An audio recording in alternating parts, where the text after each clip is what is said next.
3 ਸਾਲ ਤੋਂ ਸਾਡੀ ਦਵਾਈ ਖਾਂਦਿਆਂ ਕਿੰਨੀ ਕੁ ਦੇਰ ਹੋ ਗਈ ਆ? 15 दिन 15 दिन 16 दिन हो गए। आप थोड़ा चल के जरा दिखाओगे?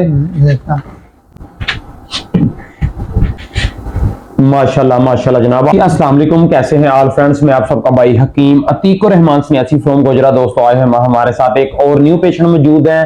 इनको 3 साल पुराना मसला था, 2 हफ्ते सिर्फ इन्होंने मेडिसिन अभी हमारी इस्तेमाल की है। 3 साल पुराना मसला था, इनकी एज भी 50 प्लस है, तो इनका रिव्यू लेते हैं इंशाल्लाह, फिर आपके साथ ऐड करते हैं। अस्सलाम वालेकुम जनाब। सिकंदर हयात साहब अपना नाम है जनाब?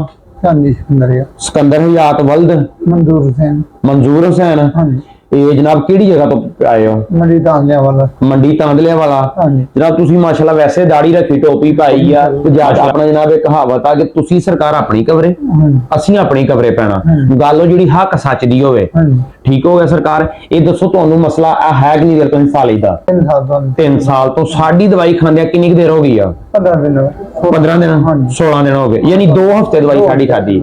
ये ना बेहतरी कितनी का इजरा है दसो सरकार? बेहतरी कि मैं रुबे जाता हूं, 4 रुबे पूरे रुबे जाना। वेरी गुड माशाल्लाह जी, वापस आए ना। Very good.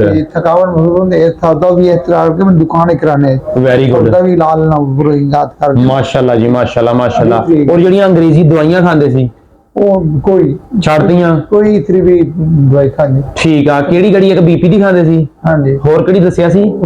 ਦਰਦਾਂ ਵਾਸਤੇ ਹੋਰ ਇੱਕ ਥਕਾਵਟ ਵਾਸਤੇ ਕਾਦੇ ਵਾਸਤੇ ਦੱਸਿਆ ਸੀ? थकावट वास्ते। अच्छा ठीक हो गया जनाब। ਹੁਣ ਦਵਾਈ 2 ਹਫ਼ਤੇ ਦੌਰਾਨ ਸਾਡੀ ਦਵਾਈ ਨਾਲ ਕੋਈ ਦੂਸਰੀ ਦਵਾਈ ਤੇ ਨਹੀਂ ਖਾਦੀ? नहीं खादी। माशाल्लाह जनाब। थोड़ा चल के जरा दिखाओगे?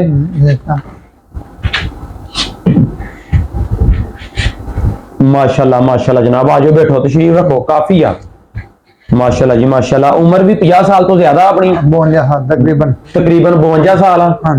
अच्छा तांदले वाला को मेन अपना लागे चाका की शहर आ? चाका कच्चा तांदला।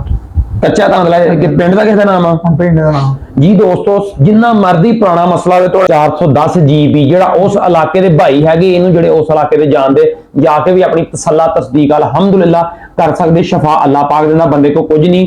मेरा तमाम दोस्तों ने यही रिक्वेस्ट है, मसले ਨੂੰ ਸਮਝੋ ਉਹਦੇ ਮੁਤਾਬਕ ਮੈਡੀਸਨ। 3 ਸਾਲ ਪੁਰਾਣਾ ਮਸਲਾ ਸੀ, ਸਿਰਫ ਅਲਹਮਦੁਲਿल्लाह 2 ਹਫ਼ਤੇ ਮੈਡੀਸਨ ਖਾਦੀ, ਅਲਹਮਦੁਲਿल्लाह ਰਿਜ਼ਲਟ ਸਾਹਮਣੇ ਆ। ਇੱਕ ਨਹੀਂ ਅਲਹਮਦੁਲਿल्लाह ਬੇਸ਼ੁਮਾਰ ਡੇਲੀ ਅਲਹਮਦੁਲਿल्लाह ਤੁਹਾਡੇ ਨਾਲ ਕੋਈ ਨਾ ਕੋਈ ਰਿਵਿਊ ਐਡ ਕਰਾਂਗੇ। ਔਰ ਪੂਰੇ ਪਾਕਿਸਤਾਨ ਤੋਂ ਅਲਹਮਦੁਲਿल्लाह 25 ਸਾਲ ਪੁਰਾਣੇ ਮਰੀਜ਼ਾਂ ਦੇ ਰਿਵਿਊ ਵੀ ਤੁਹਾਡੇ ਨਾਲ ਐਡ ਕਰਾਂਗੇ। ਸ਼ਫਾ ਅੱਲਾਹ ਪਾਕ ਦਿੰਦਾ, ਮਸਲੇ ਨੂੰ ਸਮਝੋ ਉਹਦੇ ਮੁਤਾਬਕ ਇਲਾਜ ਕਰੋ, ਕਿਉਂਕਿ ਫਾਲੇ ਦਾ ਮਸਲਾ ਸਾਰੀ ਖੇਡ ਦੋਸਤੋ ਜਿੰਨੇ ਵੀ ਦੋਸਤ ਬਾਬਾ ਹਕੀਮ ਸਾਰੀ ਖੇਡ ਦਿਮਾਗ ਦੀ ਹੁੰਦੀ। ਇਹ ਚੀਜ਼ ਇਹ ਚ ਰੱਖੋ ਬਾਬਾ ਜੀ, ਇੱਕ ਕਤਰਾ ਮਾਲਿਸ਼ ਦਾ ਤਾਂ ਨਹੀਂ ਦਿੱਤਾ? नहीं। कोई नाल एक्स वर्जिश वगैरह नहीं मैं दी? कोई चीज सिर्फ 24 घंटे च एक पूरी सिर्फ दवाई दी खानी? दवाई दी खानी। ठीक है। सिर्फ दवाई का काम की है ब्लड की सर्कुलेशन ठीक करना, क्योंकि फालज हुंदा ही उदों जो खून गाढ़ा हुंदा, बीपी शूट करदा, दिमाग नूं पैंदा तो फालज हुंदा। इस चीज नूं समझो, ओदे मुताबिक इलाज करो।